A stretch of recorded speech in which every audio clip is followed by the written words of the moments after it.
Down, rolling, rolling, pictures up. Hey, what's up? Hey, this is Nelson Beltran from In the Time Dojo or the Time Dojo, also known as Time Surfers, for my channel with my friends. And this is one of my oldest friends I've known since 2007. He gave me a copy of his speculative screenplay, Mystery Persons. I met him in the parking lot of Southland Mall. I remember it was 2007. I Mhm. I had just started being an extra on all the Michigan films with a bunch of people in 2007.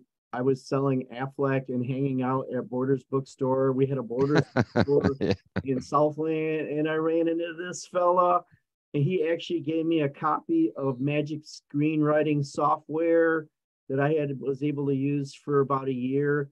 And he Mhm. gave me a copy of his mystery program, his spec screenplay. This beautiful man here, his name is James Nalepka. He's a graduate of New York Film Academy. He had worked at Disney. He had worked at several places. He's a screenwriter out in Boston. He lives in Boston now. Um, my precious friend here, he survived COVID. We both survived COVID, but he was in the hospital for Nice. how many months? The first time out with the COVID was about 6 weeks, actually. 6 weeks, and he called me. I Hmm. didn't know I had it, but I had it too. But it was not as deep as James Nalepka. James Nalepka from Boston, Massachusetts, sitting before you on our Zoom, and I'm in my study. We're on Zoom here, so welcome everybody that's coming to see another screenwriter. I had just interviewed a brand new screenwriter, Albert Emery. So this is episode 3. Jim and we have a book that's coming out, so keep an eye on our channels. Do you have a name for your YouTube channel? YouTube channel name is Kathleen Kennedy's 50-year-old fanboy. Oh, The Kathleen Kennedy's 50-year-old 50-year-old fanboy. fanboy. Now, there's a reason for that. It catches the eye. Star Wars fans take a lot of ire in that, especially Kathleen Kennedy being in the title of it, but there's a reason for it. Kathleen Kennedy threw a lot of shade on those 50-year-old fanboys when they were putting up a lot of the rides and stuff over at Disneyland and Disney World. And she did not want to present to the 50-year-old fans, the guys that started with the original OG trilogy back in the day, and guys and girls, I have to say. And what she did is she threw shade on us old farts, the original fans of the original series, and said basically we don't want to, we don't want to cater to those guys. We want to cater to the new fans that we're trying to create. And that's where the title of the YouTube channel comes from, I was wondering basically. because I'm following you on Twitter. I Oh yeah. follow a whole lot of people on Twitter, and I don't really use my Twitter a whole lot, but I'm on Facebook a lot. So if people are Mm. going to add us, I have 3 Facebooks. Oh wow. How many Facebooks do you have? Are people you can tell people your Facebook name so they can I follow don't you? currently have a Facebook, but I am on Twitter. I am on Minds. I am on Locals right now. I'm trying to get established there, and we're going to be heading toward Rumble fairly soon. Oh wow. Facebook, I'll work on that. I have to get in there and reestablish and set up a new Facebook there. The old one was hampered and kind of destroyed by other people that were trying to sell merchandise on it. So Wow, what I got is to go back. Rumble? That's the first time. I think you're the person that brought it up. I'm not really familiar with all of them. Mhm. I know they got a bunch of new software. So what's explain what Rumble is? Rumble is it's kind of like Minds. You can post up videos. You can do live streams there as well. You can take a live stream from YouTube or Zoom, and you can post it up on Rumble. It's kind of like YouTube, YouTube and Twitter. It's a combination. Oh wow, YouTube and Twitter combination. Yeah, so you can do a live stream on YouTube, and you could also boot that live stream onto Rumble at the same time. So if you have followers on Rumble, Okay. they can join the live stream um, through StreamYards or through YouTube. YouTube has its own streaming service. Let's see, Minds can also capture video. Locals, that's kind of difficult to kind of traverse locals right now. You have to get in there and you actually have to spend money. You have to buy coins and you have to look for followers and or groupies, so to speak, to get to jump in, and to join you and become members to your site or your particular page or something in order to get that to move. So it's kind of slow going with locals. It takes a little bit of time. I'm just starting on it myself right now. So it takes a little practice. You got to play with it and do some research. Rumble, I'm going to check and do some homework on that. And we'll see. Rumble.com. Rumble.com. You can go to the App Store and you can download it on your phone or on your computer, and you can play with it there and learn the ins and outs for that. Mine's is pretty simple. It's kind of like Twitter, except it's advanced. Oh, it is. Okay. It's highly advanced, and it can accept videos of any, if as long as it has like an hour, maybe 2 hour videos, it will accept it, and it can present that video or say a tweet or a message or whatever that you want to post up along with that video. And it also hooks the link up to YouTube, Twitter, and it can kind of scatter. It can even go out toward Facebook. Interface with Instagram, because that's where I spend. Yeah. I spend 90% of it, or 95% of my time now on Instagram. I still have to log into Facebook, my primary Facebook. Right. How can they follow you on Instagram? What's the name of your handle on Instagram? Instagram, it's just basically James Nalepka on Instagram. You could also find Kathleen Kennedy's Fit Real Fanboy there. I don't get on Instagram as often as I would like to, because Twitter seems to have a little bit more of a breach. There's a little bit more room there to move, and there's a lot more people actually that want to connect with you on Twitter. If you have something interesting to say, they will jump into the conversation right away.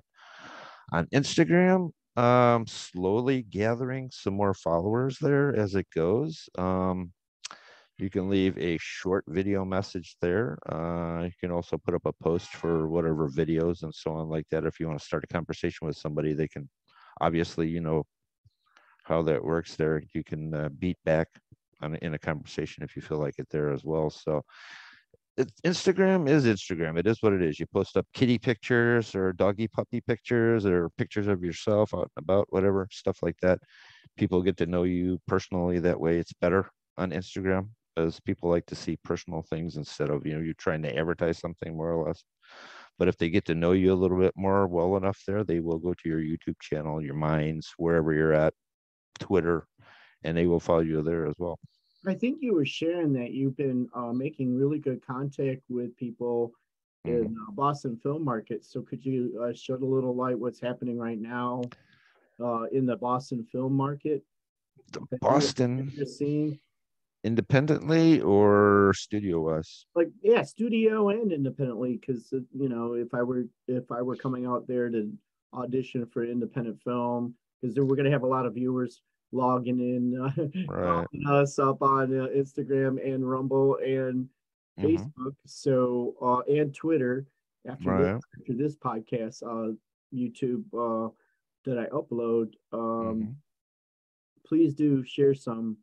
Okay. There, and then we'll talk. Me and Jim, we're going to be talking about three big things. How to set up your podcast channel or your YouTube channel or your Rumble channel or media. And another thing, we're going to talk about superheroes for about 20-30 minutes. And then for about another 20-25 minutes, we'll talk about the actresses of House of Dragon. There you go. So let's go to the setup.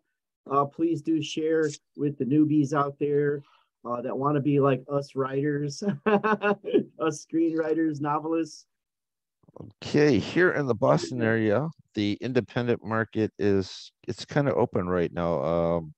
Got plenty of film school students out here. Emerson College is loaded full of kids that are basically out running around with their digital video cameras or their Super 8 cameras. I saw some kids out there with Super 8 cameras and Bolex 16 millimeter cameras. I've seen one of these things out there. old and very Oh expensive my camera. God, seriously. So what Yeah. are the big film schools there for a lot of students that are tuning in for, Emerson is the big one there. They have a film school, well, a project or a class there for writers and for filmmakers. They also have a studio set up there for kids who are learning, filmmaking directly. They frequently get filmmakers from the local area here, from the Boston area, and people that work in television. They usually come out here and they teach a class. They will come in and study with or teach some of the kids what they know. You get a lot of actors locally here from Boston that will come into the class for any of the kids that want to learn acting. where did you grow up and when were you born? What was so the audience knows like your age and who where you're from. Um, Originally from Detroit, Michigan. okay. Um, Uh, was uh, born in Detroit when's your back birthday? in 1966 in April. Sweet, brother. You're older than me. I'm December It's a 29. smidge. You're April when? April. 16. Okay, I gotta remember that. April 16th. Okay. Mhm, December 29. We're both, yep, 66 babies. Which high mhm. school did you go to? And Went to Farmington High School. no way. Yeah. Seriously, you didn't tell me that before. Yeah, Farmington's great. I lived there for 5, 6 years when I had a Mhm. wife. So I was there about 5, 6 years, and my brother was there too. My brother Vlad. But Mhm. yeah, so you're in Farmington High School. Mhm. What was your biggest favorite class in Farmington High School?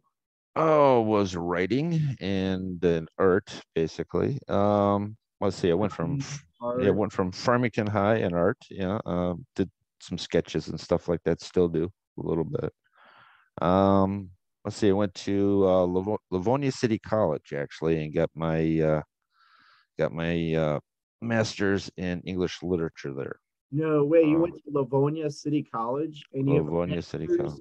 You have a Hmm. master's in literature. English lit. Yeah. English lit. Oh my God. Hmm. So I take it. So were you a media person in high school? Did you do plays? Any musical instruments? I did plays. Did a little bit of acting in high school. Not much. Um, What was your did a favorite? lot. What was a play that you did in high school? Macbeth. No We did way. Macbeth. We did Macbeth. Yeah. Shakespeare. Oh my God, that's hard. Yeah. It Oh, is hard. oh. It Macbeth. is hard. Who did you play in Macbeth? For Oh, damn. The Macbeth I do remember, but I cannot remember the character that I played. I wasn't a big character. okay, okay. Um, So you were doing plays, I man. was doing plays, yeah. Yeah. Wow. And how did you find from going from there to Livonia City College? Did they come to your school or I just writing went. contests or you No, just I just went in from my grades were good in high school, so I went to Livonia there. It was fairly inexpensive as college was at that time, and that was the best way to get into the writing part there. are As I you always the had it. oldest or the youngest? I am the youngest. Out of how many children? Three boys. Three boys. Okay. Hmm. Okay. Hmm. And but your older brothers, are they still alive or I got one older brother who is still alive. He's back in Michigan right now, and my oldest brother passed away some years ago, okay, unfortunately. okay. And he passed away from consumption, more or less, and God rest his soul. Yep. And right now it's just me and the other brother still communicate here occasionally, see what's going on. Got some nieces back home. Okay. Okay. Mm. Parents still alive or Parents have passed away long ago, so okay. yeah. Hmm. Did they have any influences on you in terms of your writing or Not necessarily the writing. My mom knew I had artistic intuitions, and I wanted to get into more artistic type of things instead of working a Joe job on a regular basis. Okay. But my dad and my mom also instilled a kind of working class, get yourself to work, make sure you make that paycheck. The old ideals, you go work, you make your paycheck, things will eventually come your way. You go out, you bust your butt on a regular basis. You earn your own way through life.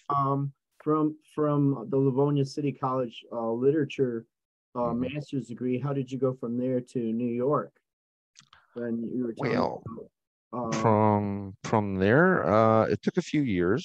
what year was that transition when you went out to New York? The transition, it took a few. I worked for a little while and saved up money. So I didn't expect my parents to pay for my college, and I couldn't get a grant for it. So it Okay. was an odd combination. So what I had to do is I had to save up the money and do it semester by semester. I would go for like, uh, say, first semester was about 4 months. So I'd Where spend, was this first semester at? So give the viewer, whoever's tuning in to us, a little idea background where you're coming from. what I was working, living at home. Then I would go to New York for the first semester for 4 months. That was the Wow. first semester for the year, Okay. and pay for that out of pocket. You would study acting, writing, cinematography, film editing, directing, Oh the whole wow. 9 yards. Yeah, the whole wazoo while Where you is were there. that? Where is your school located at? Is it in downtown New York or downtown? The new right now I have no idea where they moved it to. It's still Okay. established there, but at the time it was in Brooklyn, outside of Brooklyn, New York. Okay, Brooklyn. When it was there, it was just right outside of Brooklyn. I cannot remember the section of it where it was, but it was just outside of Brooklyn. It was a kind of small building, like 3 stories. And it was just getting started about 90. I think it was about 92. They actually opened the school. It's still there, or it's still established now, but it's kind of broadened, and they've got more like a college atmosphere about it, and they have a bigger facility now. Did they have a And mascot for New York Film Academy or? no Okay. mascots. Okay. It was I all just film schools. wondered, was it more of a technical school or an artsy school? What were your favorite More of a classes? technical school. More of a Okay. technical school, yeah. In terms of hardware, software, technical, and film techniques, what was your biggest fun courses that you remember? Film techniques. Let's see. Let's see. Well, it was basically editing. Now, editing, Wow. Okay. Yeah. yeah, editing a film is okay. You shoot your film. You have your cinematographer. You light it well. Hopefully, you have good sound equipment. You got an audio man who records your audio for you. You got your actors. You shoot it, either out of order or in order from your script. And the way of putting the whole puzzle together is actually sitting at the editing bay or at the computer. At that time, it was an editing bay where you would actually take film. What was the name of your software? Was it There Avid? was no software at that time. It was Okay. sitting at an actual film cutter No and way. editing 16 millimeter prints of Kodak film, actual film stock Oh my God. together and taping it Kodak. together. Kodak film stock, yeah. And you had a film cutter. Okay. We Oh had a my film God. cutter and the old they call it a Rolodeck, and you had the monitor Okay. that was in front and the old wheel where you would turn it and you would hear the audio and see the picture itself, and actually you would see the picture first, then you would dub in the audio after you actually have everything spliced together. And that is the thing, that the actual technique that actually puts a film together. That is the key to the Okay. puzzle of putting a film together, is editing the footage into something that is cohesive, that plays out into your film project. I mean, if you have a disjointed edit, nobody's going to understand what the hell your product is all your film your project is all about. if you have something that is cohesively put together, say a short film. I'm thinking of a short film. Okay, say You had to buy your own film stock, or did the school provide you with the film material, the the film stock yourself, you had to buy that. oh my God, how much was that? The film stock at the time was not that expensive. Now it's, oh God. But actual film stock back then for 16 millimeter, Wow. I think it for a 10-minute roll, you'd get like 10-minute rolls of film stock. Okay. So at the time, it was like about $25 a roll. And to get it developed, it would be probably about twice that amount. Wow. So say you have 16 a millimeter cameras. So you were 16 using millimeter. We were oh using God, 16 millimeter Bolex cameras. Bolex, Bolex, Bolex. Yep. Wow, 16 Big, millimeters. big metal heavy thing. This thing like weighed about 300 pounds Oh my God. on a tripod. How So many we would people in your class with you learning? in the class learning. Yep. There Yep. were probably about 20 of us per class. 20. Okay, about 20. Okay. Yeah. hmm It was an Wow. interesting experience, but yeah, the whole thing, the idea of a film and putting it together, it can look nice, it can sound nice, but making an actual good film comes together in the editing room. Was that fun for you? Was that the whole the most fun part of the film school, or did you have another memory of that time that you really liked? The most fun part was actually, I wish I did have the short that I did put together. It was Or favorite called professor? Did you have any favorite professors and that made an impression on you around your film studies? No, not really. Everybody was kind of, milk toast, if you want to put it that way. They were just there to make a paycheck, Oh pretty wow. much. Did you have Um, textbooks like manuals or oh anything? yeah, oh yeah. You had textbooks that you had to buy. You Okay. know, sure, sure.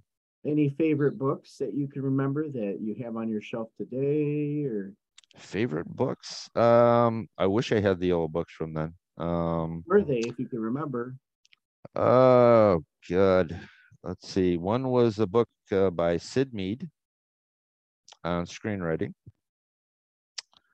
Or writing your first draft for a screenplay, writing a spec script. Wow, that's the title, writing your first spec script.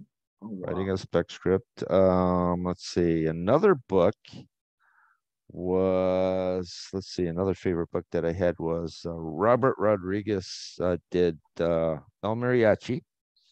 And there was a book that he put out on the making of that.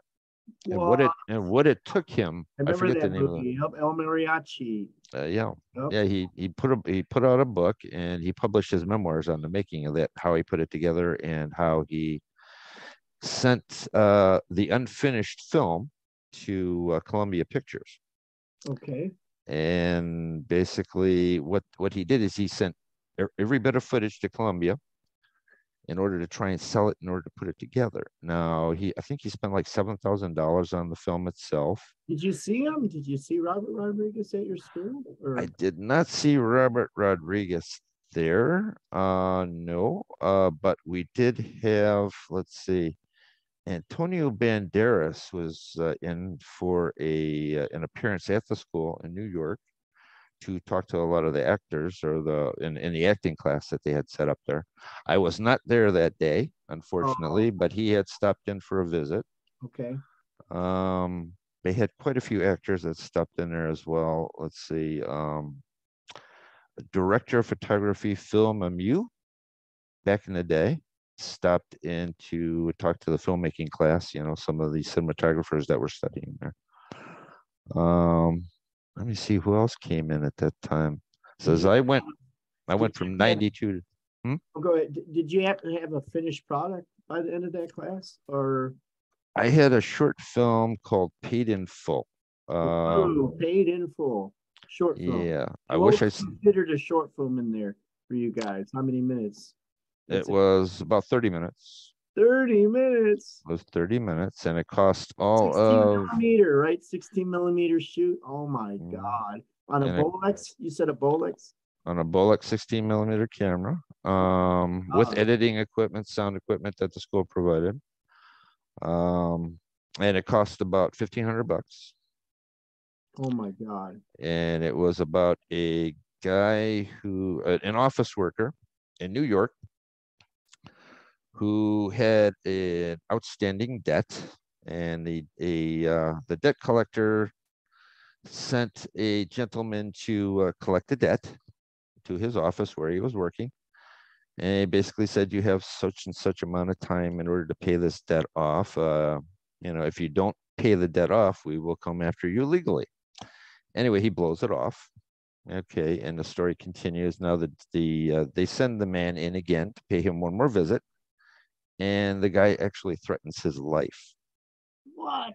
He threatens the guy's life, and our hero is during a large majority of the film, I'd say probably about 80% of it, running away from this guy that's trying to kill him, since he decided he's not going to pay off the debt. He's going to blow it off and keep throwing all the bills and stuff like that in the garbage can. Oh my God. He's going to take off. This guy whips out a gun right there in the office, and the chase starts from there. Oh my God. And I'm not going to say anything about the end of that because I might decide to redo that as an actual feature script. But anyway, our hero actually survives. Did you have it uploaded somewhere? You still have tapes of it anywhere? Or? The original print, the negative, is sitting at the New York Film Academy. No, and really? I'm trying to get the original negative of that back. Wow. Yeah, last time you set foot over there, did you go visit your school recently, or? I have not been to New York for about 20 years. Okay. So, let's see. I went there from 92 to 96. So then they still actually have the actual negative. The actual solid negative that I can strike an actual Hey, print New York on. Film Academy, if you're watching here, you got a successful graduate here. He needs help. Any New York Film Academy alumni, get in touch with Jim here. You can follow him on Twitter and contact him. You can contact me. I'll contact Jim. Hit us up. He needs his short film back, and if you have a space for adjunct faculty for screenwriting. There you go. I want to get that thing. I want to do a digital print of it, and I want to put it up on my YouTube channel, man. There we go. There we go. That's my first effort. If the universe were a wish fulfillment a balloon, we have an exercise in one of my development trainings. Like I'm wishing right now we get 5. I'm happy if we get 2 million followers up on Twitter or 2 million followers on Instagram. I'm happy if I just have 200,000 people following me on YouTube. This is our episode 3. It's not impossible. It takes a while.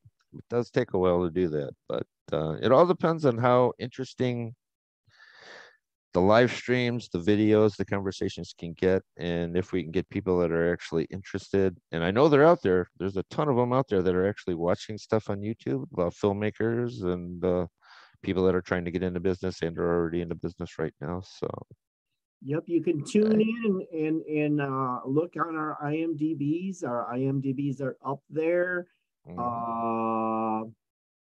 Either one of us, but hey, I'm gonna have my photo with Jim up there in my when I next see Jim. So when you log into my Internet Movie Database, there'll be a picture of me and Jim and Jeff and Avatari and Albert. So and I want you guys to buy our book. It's coming along. Can you speak to what we're writing? Give a teaser taste of what we're writing. We are writing a book on screenwriting and how to sell it. Basically, it's writing a spec script for studios out there that are looking for quote unquote new writers. Here we go. Yeah, new what's meat. What's the genre that you're writing right now? Genre? You want to just, that you're focused on. I know you gave me your mystery persons, which I have in my collection of, mhm, I collect printed screenplays. right. Well, here in recent months, as a surprise to me, I was in contact with my old literary agency. Yeah, way. And yep, They say, and say, I spoke to them. I said, I know things are a little light right now and money is tight all over the place out there. Um, I say, I just spoke to somebody that I knew there actually from a long time ago, and they hooked me up with an actual literary agent. no way. Yep. And Uh, she, okay. nice woman too, young girl. She's still learning. Um, anyway, she was in touch with a company called Regency, production company that is now looking for funding for an epic fantasy film. I can't talk too much about it, Okay, okay. but they commissioned a script from me, a spec script, only a spec script at this point in time, since they're trying to get money together for this and they're trying to find a director. Okay. Um, as soon as they find a director, then the script will obviously change somewhere down the road. I haven't been paid for any of my work yet, but we're working on that. Anyway, I pounded out in 2 weeks. Could be our boy Johnny Blanchard. And Yeah. I spoke to Johnny's on our team. We have Mhm. another younger Filipino American guy out here. He works at Fox Theater. He's in the movie union here. Just got Mhm. in the movie union here in Michigan. So maybe you throw Johnny Blanchard's name. Sure, why not? Get Johnny, because Johnny wants to be in the director guild so bad. Johnny's beautiful. I think he can do it. He's a young man. He's in, I believe, in his late 20s. So Sure, I'm absolutely. 55, and you're also 55. So 58. 50, oh, you're 58. Seriously? Oh, Yeah, you're older than I am, man. You're the senior boy. I'm there. I'm there. But So what are anyhow, you gonna do with the literary agent? How much contact should you have? Did she set the rules for engagement? I'm just curious because you know. he basically set up the deal. I banged out a 130-page spec script for the project. It's based on a book that's 50 years old. It's a fantasy book. So it's an adaptation. You just cranked out. I cranked it out, and the studio approved it. They liked it, and No way. they want me to be the sole screenwriter on it. They had the option to pick a few other people to come in and do shit up, so to speak. But Sweet. they decided that they wanted to keep me on, so they're Okay. negotiating Okay. a screenwriting deal right now, which is going to take some time. Oh wow. Meanwhile, I still go to work to the Joe job every day, pretty much. So we'll Okay. see what happens with that in the What's future. your first script? What was the name of your first screenplay that you wrote? And in relation to this one, the one that you just finished, would that have been the seventh, the eighth, the 40th, or but Actually, as a solid script, this would be number 14. yeah, wait, so 14th. Yeah, So my first one was Missing Persons, the one that you have. that's the one I got. Yep. That's the one that you got. Sorry for the title, but I do have it in my collection. At that point, I was like, dang, I started getting fascinated as soon as Jim here, he gave me that. I started looking. It was about 2007, and I was like, shit. I got that screenwriter's Bible that you were telling me about, and it was a tan color. I Right. got it. I bought it at that Borders. I don't have it anymore because I think I tithed it. I tithed somebody because you tithed me that software with I think I still have the box somewhere floating around, but I was able to use it for about a year, and Till they upgraded yeah, it. until they upgraded it. And uh, Yeah. what's your process? Like, what's your process when you're writing? So you said Missing Persons was your first one. So Yep. that's a mystery. So that's a mystery genre. Is that your favorite? Is crime drama your favorite? Or It's your basic drama. I figured I would start out with something simple, something that I knew. Just thinking about human nature and just, basic day-to-day, just folks, regular people, doing a story about regular people here, actually here in the Boston area.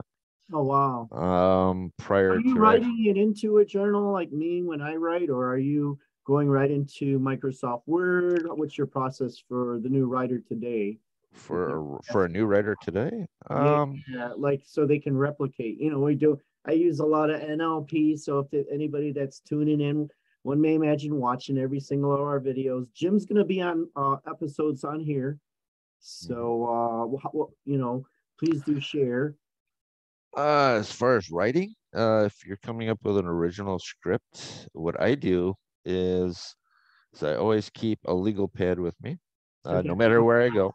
I I think keep that's a what you legal do. pad. Yeah, I think you're the You one know, who was telling me. I started buying legal pads. you I know, remember you were telling me, so I started writing on legal. I still write on legal pads. So first draft always comes on legal pad. I adapted the way that Quentin Tarantino does. He writes all of his first drafts on legal pads, all of interesting. them, Okay.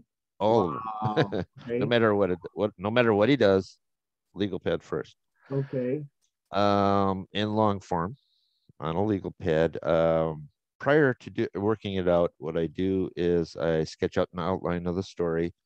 I get a easel and I have a big, the big blank flip sheets of paper, Okay. Gotcha. Okay. and I sketch everything out, no matter how long it takes. I do character bios Wow. Okay. That's to give cool. me something to work from. That way, you can establish your characters early. That way, set that up. You have your beginning, your middle, and your resolution toward the end. I try to set that up prior. Sometimes I will jump into it head first, like I did with the adaptation, because I read the book, which is about 379 pages, and that was difficult. That probably took about maybe 2 weeks in order to actually sit down and bust out an adaptation of it without having to cut too much out of the actual story from the book and make it work. But somehow I managed to do it and they liked it. But if it's an original story, Original. that's the best way to go, is to know your beginning, know your middle, know your end, do character bios, know what you're writing about. Is it a mystery? Is it a weepy melodrama? Is it a cop story? Is it a science fiction or a horror story? Know what you're writing about first. Think it out before you do it. Plan everything out, and that way you have an actual structure to work from to build on your script. You go back to work on further drafts of it, you're obviously going to break it down. You're going to make some course corrections. Of course, you're going to mess up while you're writing. You're going to have writer's block. Everybody does. You're going to stop. You're going to have a brain fart and say, well, I'm going to have to continue on with this. I can go back to that brain fart later and fix that. And that's what the other drafts come to later on down the road. So let's see, missing persons, as a matter of fact, the first draft was 120 pages. I went through, rewrote it, and the second draft came down to about 120, or let's see, it came down to about 115. And then I kept on editing it down until I think it came to about 90. Yeah, it came to about 95 pages by the time it was done. Okay. 90. Okay. And you tighten your script up that way. And obviously, if a studio buys it, you're going to do further drafts because a director is going to want to put their point of view into the screenplay and say, I don't want this character to do this. They're going to have to do that.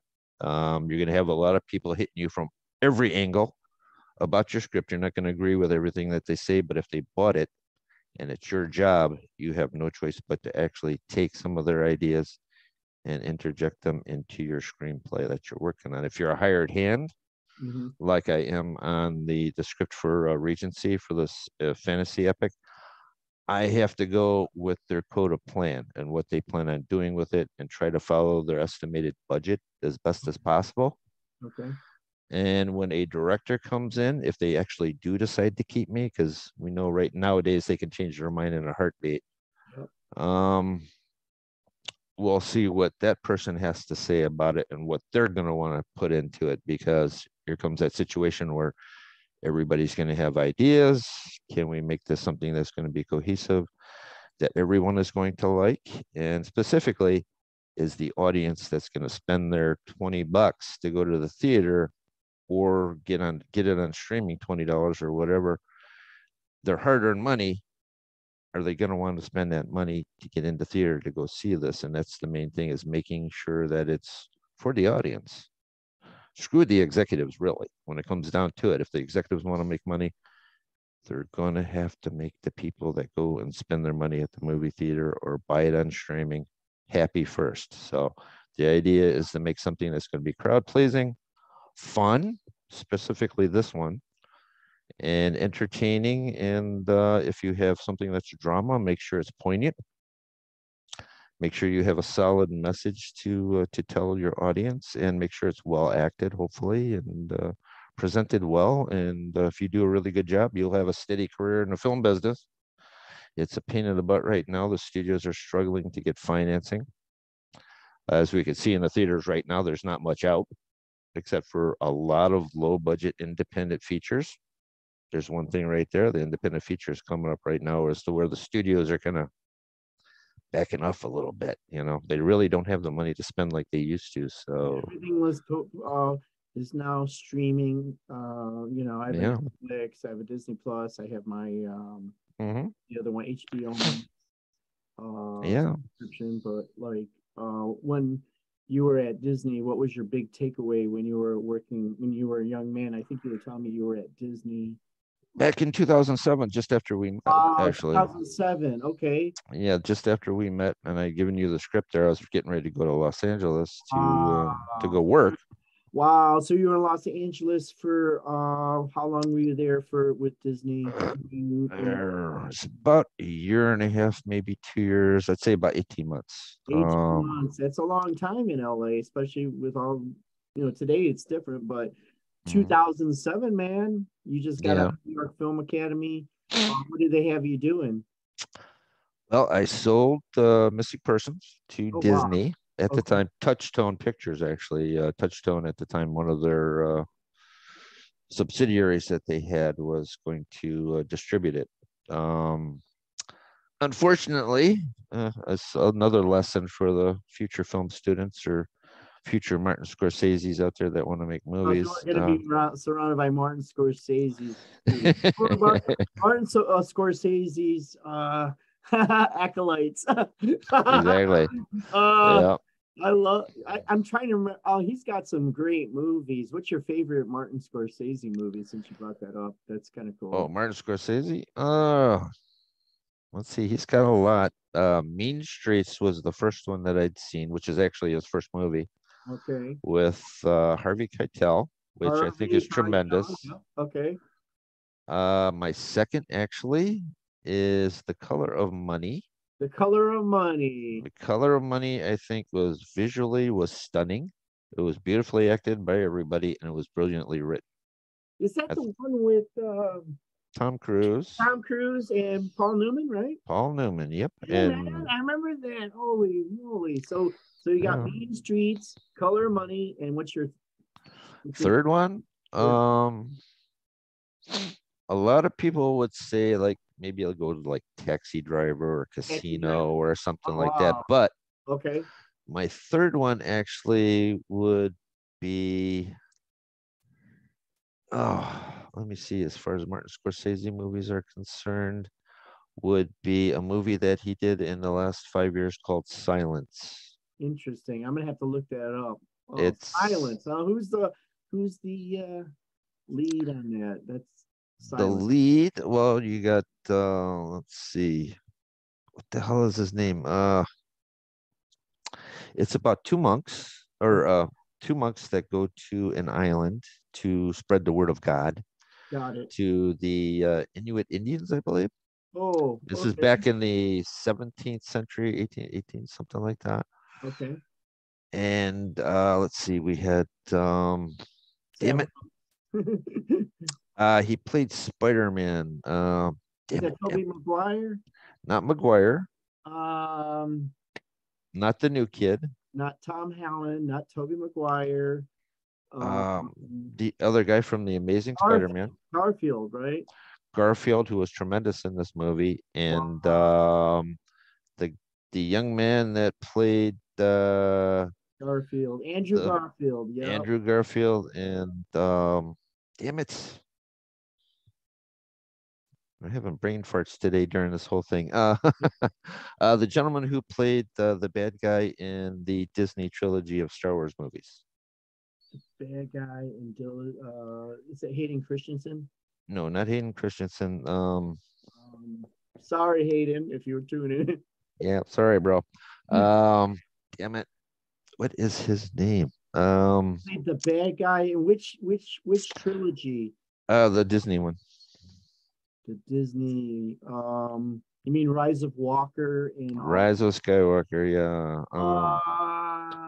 he's my favorite. Oh, that's my favorite guy. He's a Marine. He's a U.S. Marine. Exactly, yeah. Um, he had a movie with Scarlett Johansson. I think it's called The Marriage. Yes. And with marriage in the title, I know you're talking about. He's Yeah. awesome. Yeah, and they were very good in the Yeah, movie. Han Solo's Yep. son. Hmm. Right? Yeah. Han Solo. So Harris, we work with Harrison Ford. Yep. I'm Hmm. going there on my IMDb right now. Hmm. I'm looking at Rise of Walker. Yep. I'm pulling it up to tell everybody so it won't be in our head for this long. Hmm. It is Star Wars episode 9, The Rise of Walker, directed by J.J. Abrams. Writers are Chris Terrio, J.J. Abrams, Derek Connolly, Colin Trevorrow, George Lucas, of course. I'm scrolling down, and then Adam Driver, Kylo Ren. Adam Driver, there you go. Yeah. Driver, our guy. So if Adam, if you're tuning in and watching, and you got two screenwriters here ready to work for you, work with you. And Disney, if you're listening, two more writers here. My buddy James Nalepka, my buddy Albert, I just interviewed yesterday. Mhm. Wow, yeah, Adam Driver, very interesting guy. I'm looking forward to Heroes if he's going to be playing any superheroes. So I let's hear. we're So, segueing to DC and Marvel, man. yeah. I hear he could either be playing Reed Richards or Doctor Doom in the Fantastic Four movie. Oh, really? Or Either one. Either Doctor one. Doom? Yeah, oh yeah. Okay, okay. Yeah. I just saw that. I just saw that last Tom Holland Spider-Man, right? Or Oh, No Way oh, Home. Yeah. it was Cumberbatch. I just saw the Doctor Strange in the Multiverse, right? Of Madness. Hmm. So they had the guy from The Office. I'm sorry, apologize if you're tuning in. John Krasinski. Yeah, John Yeah. Krasinski from The Office, man, playing Reed Richards. He was And perfect for it. oh my God, they had who did they have? Captain America's wife, Oh, Captain Britain. Yeah, Captain Britain. Britain. Who else? Haley Atwell. Haley Yep, Atwell. Billy No. Outlaw. I haven't seen that. I have maybe seen one episode of that on Oh, the limited series that they did. Yeah. yeah, and I know they did the cartoon. They added the cartoon What Ifs. Pretty interesting. And but to go back to the I am a big fan. I'm a big fan. I have to say, yeah, I guess it's a toss up for me for favorite superheroes between Doctor Strange, Cumberbatch's Doctor Strange, and Allison's Captain Marvel. So I kind Hmm. of I really like those two superheroes a lot. Right. Let's see, I'm leaning toward, well, the first superhero movie outside of the serials that I seen as a kid, the old ones would be the Superman the movie, the Christopher Reeve one, that really stood out. Yeah, man. I That remember. was so heartfelt and so well represented and so well done and beautifully put Yeah, together. It was great. Richard Donner, man. Yeah, John Richard, Williams. John Williams, Richard Donner. Mhm. That was like, yeah, Christopher Reeve, man. Yep, the Christopher. epitome of Superman right there. Stood up. along with Henry Cavill. Cavill's great. He's as long as he has a good writer and a good New director behind him. Superman, yep, Man of Steel. I know they were doing Yeah, some of that here in Michigan, in the Michigan film market. he's Uh, back. I'm like blown away. I mean, those are two different actors. You got Henry Cavill and Christopher Reeve. Hmm. Who do you think is an up and comer for if they're for a new superhero? Like if you have a favorite superhero that's coming up other than Superman. I know you An like Superman a lot, so we got Superman. Who's your other? up Um, and coming superhero. yeah, or your favorite could be a favorite actor that you would love to see playing your another who's your another favorite superhero other than Superman. Everybody loves Superman. Err, another superhero. Let me say.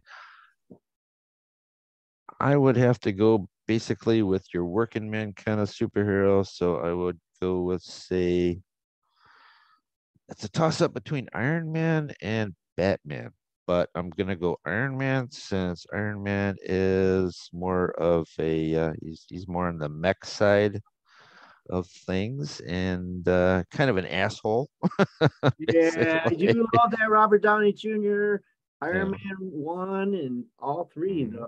I loved each one, man. Robert Downey, man, takes it over top. Oh, most I definitely. have to say, I really like the Christian Bale Batman a lot. I mean, I was Mhm. like glued to the screen. I was like, Mhm. who wrote this? Who's the director? And, we Yeah, got Mr. Nolan out there. Hopefully, we get both of us. Hey, Mr. Nolan, there's two screenwriters here. Hire us. Hey, there's a bunch of us. Actually, we're a wolf pack out of Michigan here and Boston. So there we you go. got Albert Emery, got my boy Ebertari Beratulu, my boy Mhm. Jeff Juderbach, and my boy here, Mr. James Nalepka. Hire us. You got two Yeah, buddies please. here.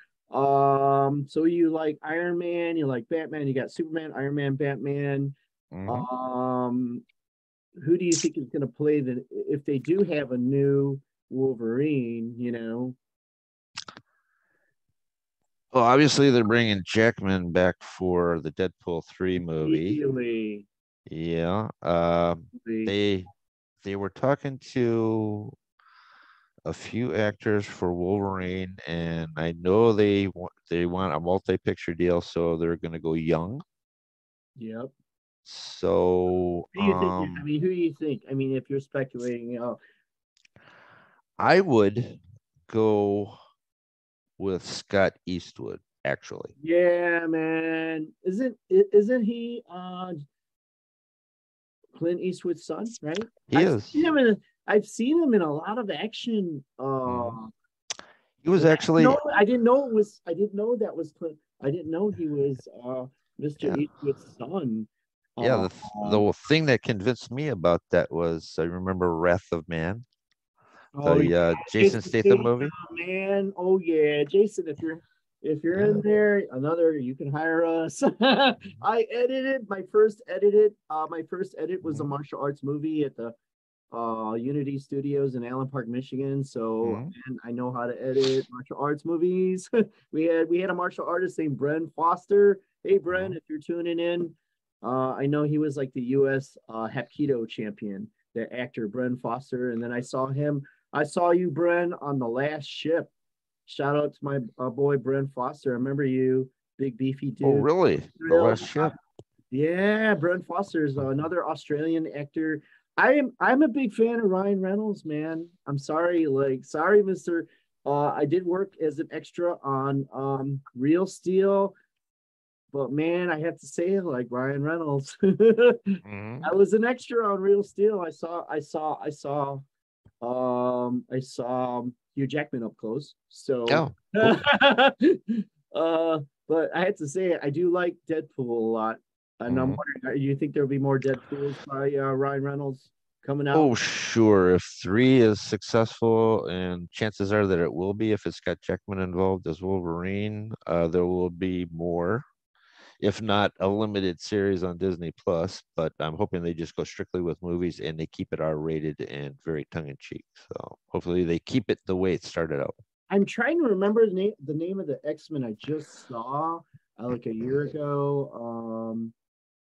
It had It had my two favorite people. It had Anya Taylor-Joy, and it had Maisie Williams in it, and I think it was called The New Mutants. Oh, yeah, yeah, Just yeah. saw that. My two favorite actresses. I'm a huge fan of Maisie as Arya on Game of Thrones, and I did see Queen's Gambit. That's when I said, "Oh, that's Anya Taylor Jones, Anya Taylor Joy." Sorry, but hey, man, I hope I see you at the film festivals coming up. But I really like that New Mutant. It had kind of like a dark Mhm. horror type feel. Did you see that New Mutants? I think it's yeah. I did. I did. They I think I've seen it on Amazon actually. Yeah, it has a horror movie type feel to it. It's definitely an oddity of the Marvel X-Men joint, if you want to call it that. But it definitely has its own take on the mutant scene for sure. Yeah. It was interesting. I didn't think it was great, but I did think it was good. And it was different. She does a great job in there. Mhm. And I just saw The Northman The with Northman is awesome. It is awesome. Skarsgård and Anya. That was wow. It's a long movie, but man, Mhm. Oh, yeah. really interesting type of hero. Uh, Definitely it was straight up in your face and balls to the walls. Period. That was it. It pulled no punches and it told a serious, solid story. And who's there your was no favorite holding back. X-Men? Do you have any favorite X-Men? I Favorite X-Men? yeah, Uh, other than Wolverine and Deadpool and I would go probably, huh.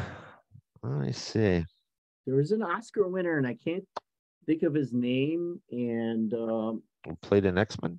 yeah, he played one of the X-Men. I'm trying to pull it up. Pulling up X-Men on my IMDb Pro here, and Mhm. I think it was X. There's X-Men First Class. I have to say, X-Men First Class is probably my favorite. Mhm. It has James McAvoy. That's it. Plays Yep. Charles Xavier and Michael Fassbender. Mhm. I really like that series. They had Oliver Platt. They had Michael Fassbender, James McAvoy, Uh-huh. Xavier, and they had Zoe Kravitz as one of the X Men. Mhm. And I'm looking at the cast. Uh, I like that one. I like that one, and I did really like X Men Apocalypse. Mhm. Oh Uh, yeah, Oscar Isaacs is awesome in that. oh my God, they had Jennifer Lawrence, man. Mhm. One of my Mhm. favorite actresses out there in the world. If you're tuning in, I Yep. really liked you as Raven or Mystique. Mhm. And they had Oscar Isaac as Apocalypse. Mhm. I'm a big fan. They had Sophie Turner as Jean Grey. Scrolling down the cast list here. Mhm. Nicholas Holt as Hank McAvoy, young Hank McAvoy. That's a great movie. Another great X-Men movie. Apocalypse. Mhm. What would be your favorite? Favorite X-Men movie would be actually the first one that was made with the original group. And my favorite X-Men would be the Beast. Yeah. Oh yeah. Yeah. You got Patrick Stewart, Hugh Jackman, Ian McKellen as Magneto, Famke Jensen as Jean Grey, James Mhm. Marsden. I'm looking at the cast list here as Cyclops, Halle Berry as Storm, Anna Paquin as Rogue, Ray Park as Toad, Rebecca Romaine as Mystique. I'm scrolling down. I hope I'm not missing anybody, but hey, apologize if you're tuning in. Yeah, that's a sweet movie. The director was Brian Singer, and the Mhm. writers were Brian Singer for the story, Tom DeSanto, and David Hayter, Hayter for the screenplay. Yep. Remember that? Was that 2000, man? Mhm. 2000. Where were you in 2000, Jim? Where was I at in 2000? I was still in Michigan working for a grocery store in Redford, Michigan.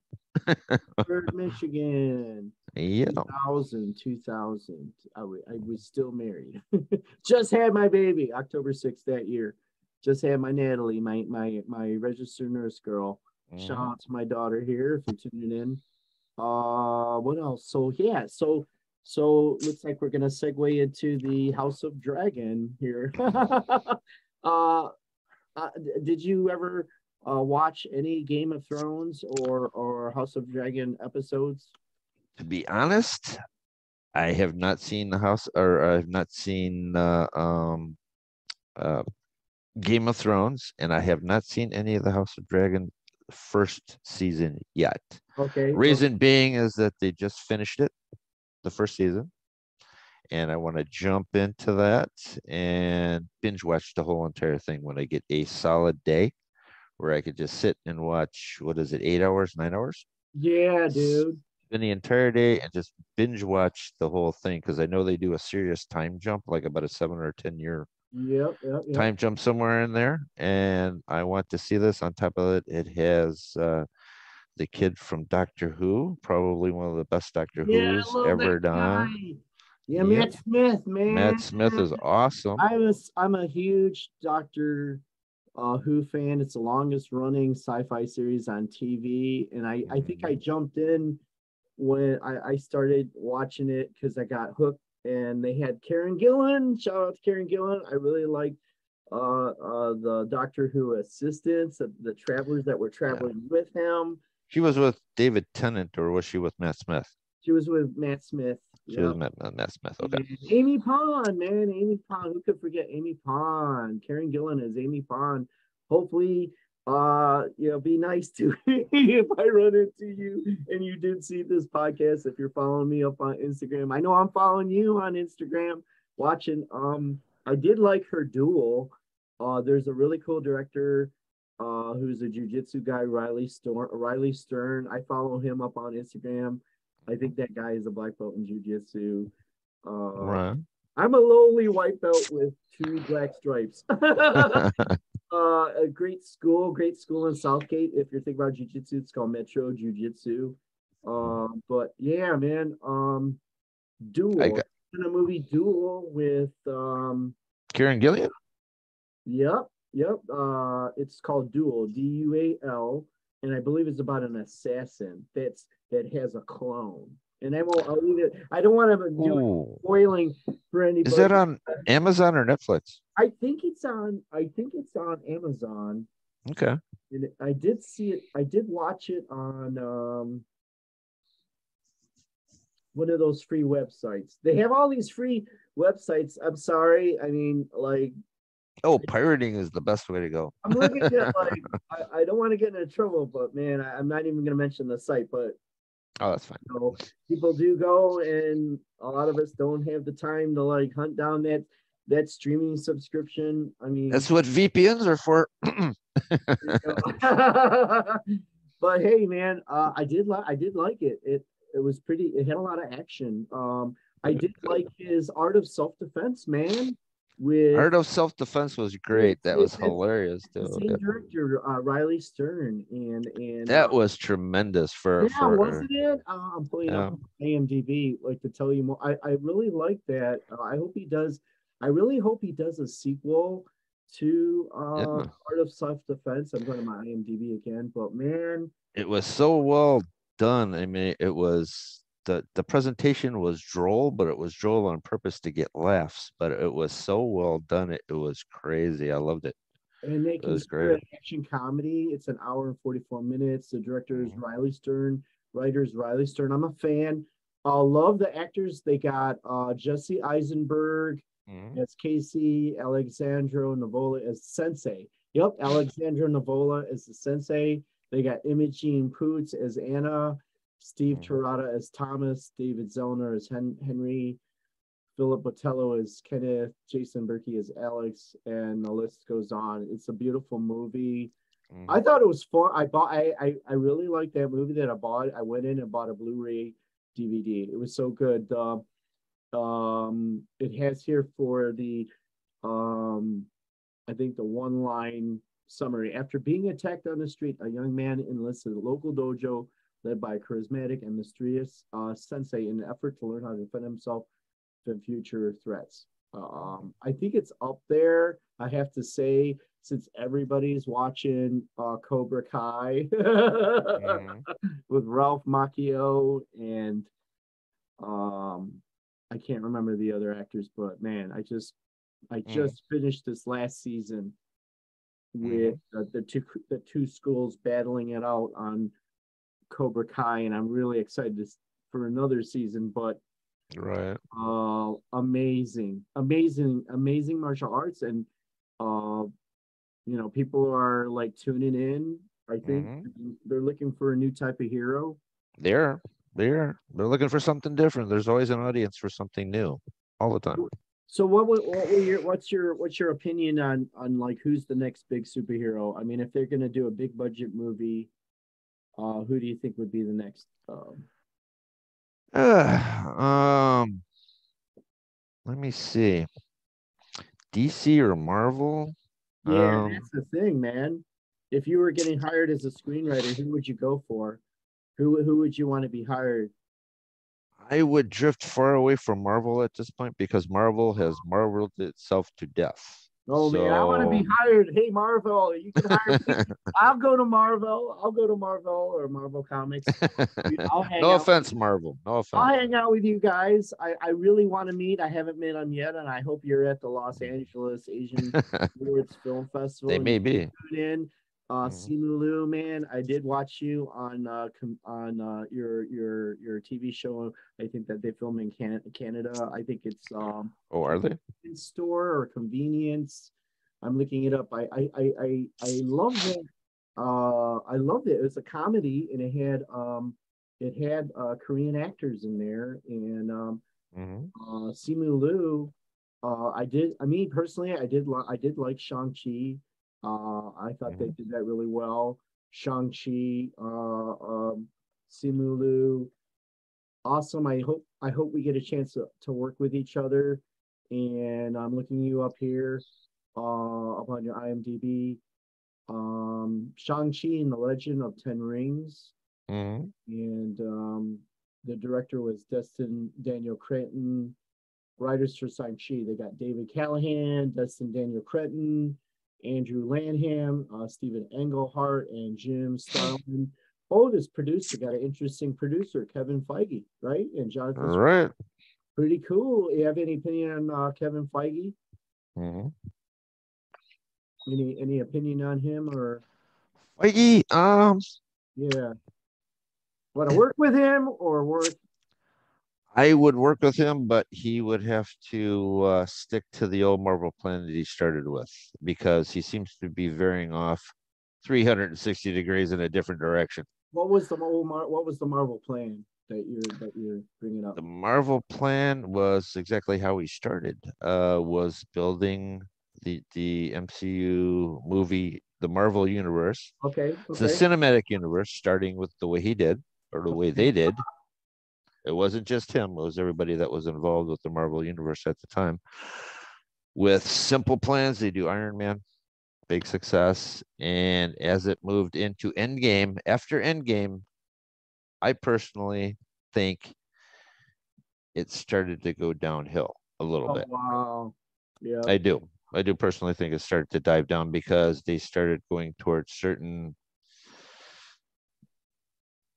Yeah, I was kind of sad you know, when Stanley died because yeah. I was doing his course on Udemy a Mhm. couple of years back, but I went and I didn't finish it because if I had finished it, they would. Right. It was literally a superhero course, and I can't remember the full Mhm. title.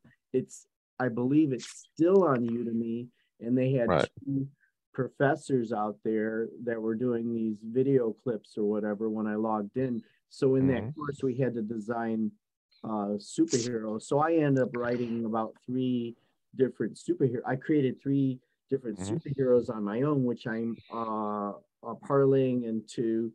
brand new screenplays, but I'm not going to give Right. names out.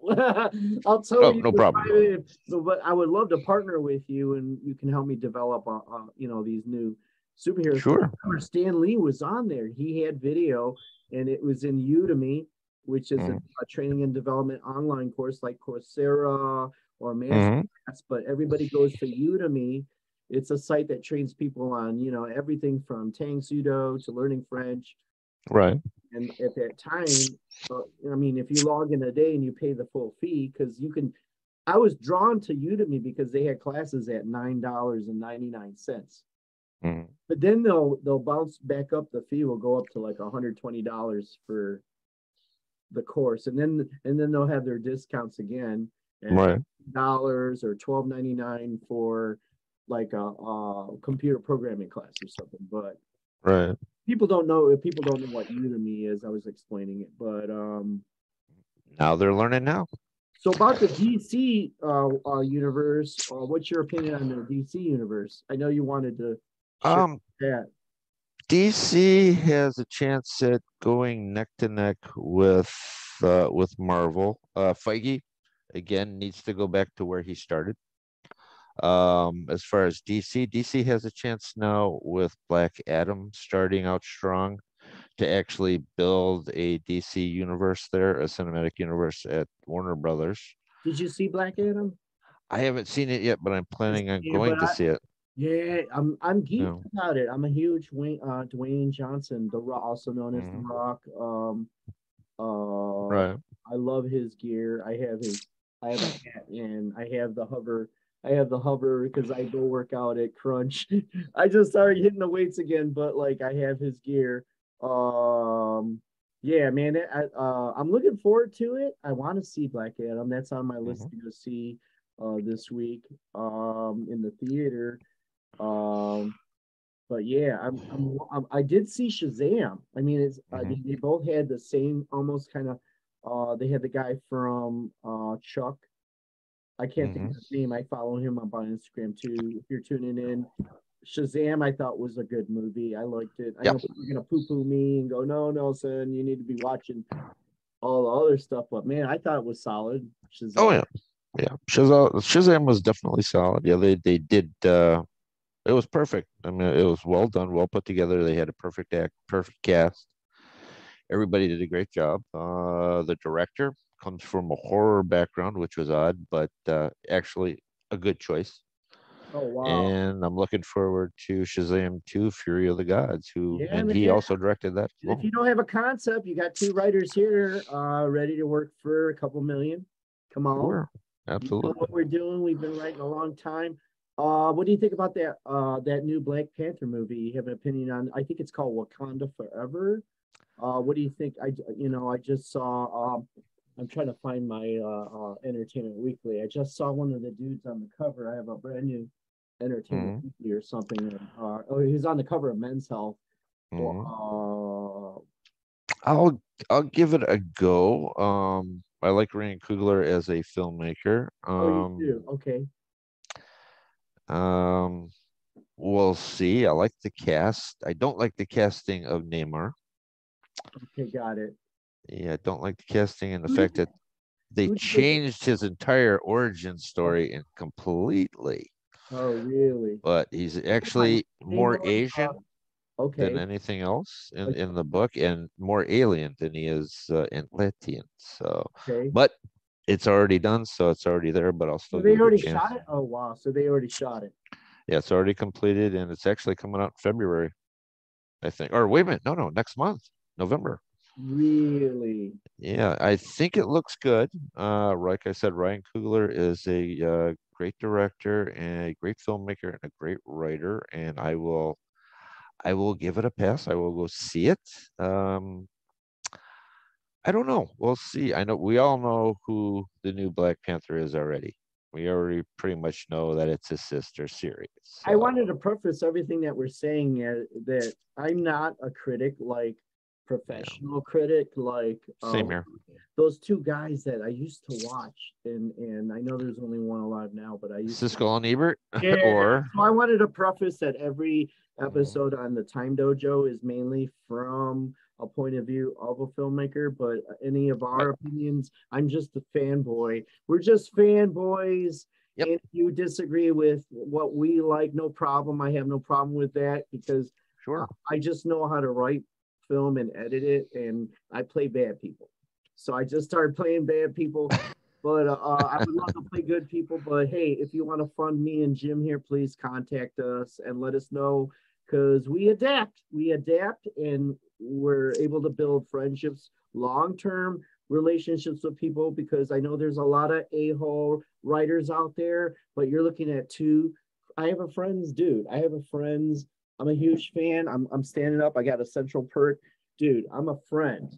So if we ever see each other on a set, any studio, head, whoever that's just tuned in and heard about me and my buddy Jim, we've had our friendship since 2006, 2007, and till we die. And I love writing movies. I'm being trained as a psychologist right now. I'm in my last semester at Siena Heights University. So if you want to look at our scripts, we're open to teaming.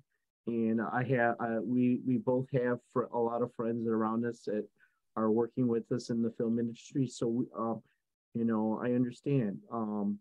And I'm interviewing Jim because Jim's stuff, all of his books and screenplays are up and coming, and we're in a time dojo, man. We're in a time dojo. So, I really appreciate. I want to acknowledge Jim for tuning in today, and I think it looks like we're going to be spilling over and doing our next episode, and you're going to be interviewing me and we're going to talk about House of Dragons. We were supposed to talk about the female heroes or the female baddies on House of Dragon, and you set the agenda. So okay, no problem. It's coming. We're coming to for almost now 7 minutes away from an hour, and wind down now. And sure. If you have a book or anything, do you have a book that you want to talk about? And your favorite female actress?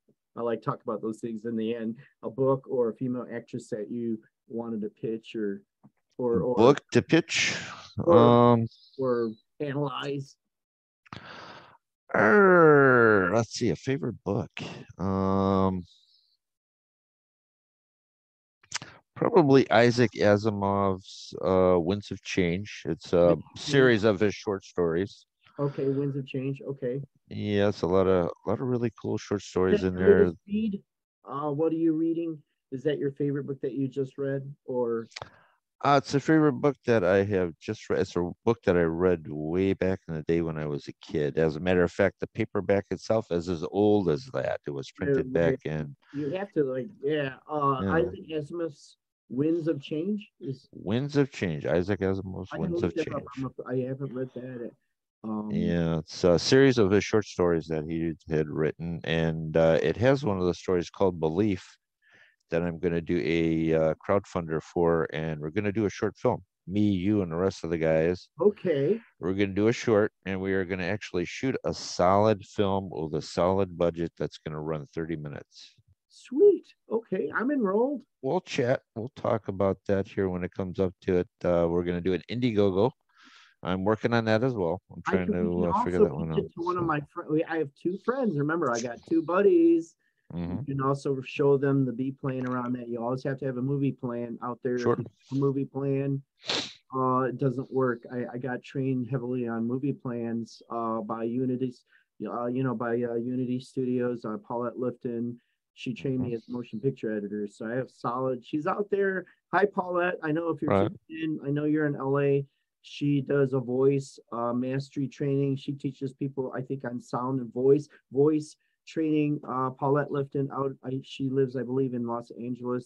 That was the lady training me to be a motion picture editor. So I'm pitching her. I'm reading this. Still reading this. It's called Atomic Habits. I have another one. I'll bring it up called Mini Habits, but you can see I'm starting to take notes on there. I got my little marker in there, but James Clear, really interesting. If you're trying to shift your bad habit into a good one. I'm looking forward to looks like we're gonna please tune in.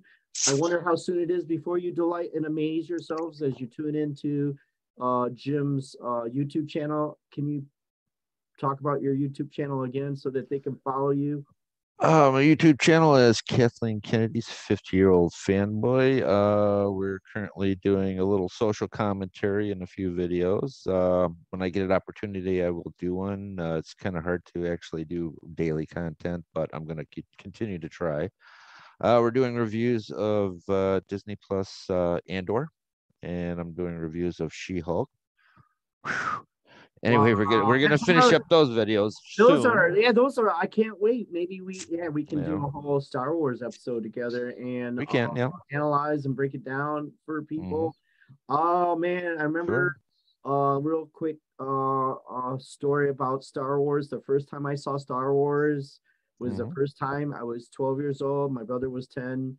My parents we went to the Philippines, which is our homeland, and Hmm. I saw Star Wars in a cold Filipino theater in Las Piñas, Philippines, with my cousin, and I couldn't Hmm. believe it. I was stunned. It was a cold theater in, yeah, I think in Las Piñas or Manila, Philippines, and I had a Coke, and I couldn't believe. I looked on screen, the very first Star Wars. So I was like, "What is that?"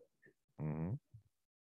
Remember all the lines we'd have to go. In Yep. Southland, there used to be a theater in Southland Mall, man, off of Eureka Hmm. in Southgate. And Hmm. me and my brother, I remember 81, we were going to see the Empire Strikes Back or whatever. Hmm. Hmm. It was a huge effing line. And I was Oh, like, I remember. oh my Hmm. God. My dad I was remember. there with me. Yeah, I remember that. I seen. This. Yep. I seen Star Wars and The Empire Strikes Back at the Terrace Theater in Livonia. Remember the Terrace Theater? Oh, wow. The big place, the big old Yeah. Terrace Theater. Yeah. Oh my God, dude. That was back in the day. The first day it started, that was freaking awesome. And I seen Return of the Jedi at the hell was that? There's a movie theater out by um damn it. It was not the Terrace. It was another one that was out closer out in the suburbs there, and it was more like a boutique theater where you could sit down and get drinks and stuff like that Okay. and get a meal. Damn it. Kind of arty farty kind of a place, but they were showing Return of the Jedi there for some reason. Uh, And it was a small art house the kind of, crowd was huge around that movie. It was yeah, I so know. huge. I Hmm. remember when Return of the Jedi, and my dad again came with me and my brother, and it Hmm. was just a huge crowd. You couldn't believe all the people just lining up the night before. They would sleep in sleeping bags, and they had their camping tent just to get the ticket. And Hmm. I couldn't believe it. I mean, we Oh grew yeah. up. My dad would buy us a C-3PO costume, R2-D2 costume, Hmm. Star Wars costumes for Halloween. This is Halloween, people. Yep. Coming up, today's October again. Can't believe how much time. October 24th. Hmm. Uh, I think today's my dad's birthday coming up, 25th. So Happy birthday to your dad. yeah, I think my dad's turning 87 or something. So Ooh, there you October go. 11th was my mom's birthday, so she turned Happy birthday to your mom as well. Yeah. 85. And then my daughter was October 6th, Hmm. 22. But hey, to go back to you, Hmm. what is your biggest wish that you want everybody to your biggest message if they want to review what we just said today, that you want, because the universe is a big wish fulfillment balloon, and all you have to do is say, hey, Hmm. you know, Biggest wish would not be for myself. It would be for people out there that are attempting to get into the film business or attempting to get into a field that they're dying to get into. Is my biggest wish is that they succeed, they get their educations, they do it the right way and the old school way and get their butts in there and actually do it. Do it. just do Don't it. think Do it. about it. Just do it. Period. Straight up. Don't think about it. Don't let anybody tell you not to. Do it. Get it over with. Step in, jump in, head first, both hands up, both feet, and just do it. period. That's it. Well, with that said, hey, you guys tune in. I'm going to be interviewing Jim on another one, or he's going to be interviewing me on another episode. I am, yeah. Look forward to meeting you in person in the film market. So please hit us up. We truly love our lives. We get to create. We're the authors of our lives. And with that said, hey, Mabuhay means live long and prosper. And I want to God bless everybody. Thanks for tuning in, and hit us up. I will be listing in the description Jim's site and everything. And please follow my buddy up there on Twitter, Kathleen Kennedy's fanboy. Hit him up, and let's hit this guy up too as well. Hit him up there. The movies make my buddy get my buddy's wish fulfillment out there. If you're lucky to work with him out in Boston and want to work with us, let us know. And check out our scripts. And our book is coming up. Keep an eye on our channel here, the Time Dojo. I appreciate everybody. Mabuhay, God bless, and thanks for tuning in. Thank you. Well, I acknowledge you powerfully for being a very great example of an extraordinary screenwriter. I really want to acknowledge you powerfully for getting me started and thinking about being a screenwriter in 2007. I really appreciate that. Domo arigato. And glad to inspire somebody to do something. Yeah, man. I remember I was just walking around, right. and you handed me your script, and I was like, sure, it's a real script. So it started me on the study of looking at hardcore reading screenplays. And I hope everybody finds their Jim Nalepka, another big inspiration. He's like my big brother. He is my big brother in film. So I really appreciate you. Thank you for showing up on the Zoom, and next time you're going to explain those two posters behind you. Sure, most definitely, yeah. And really appreciate it, and can't wait to see what we're going to be writing. And everybody, just be legendary, man. Be legendary, and take care. And thanks for tuning in. One may imagine watching our videos and going to Jim's site, coming to our site. I appreciate it. Thank you. Mabuhay. Take care, buddy. Take care.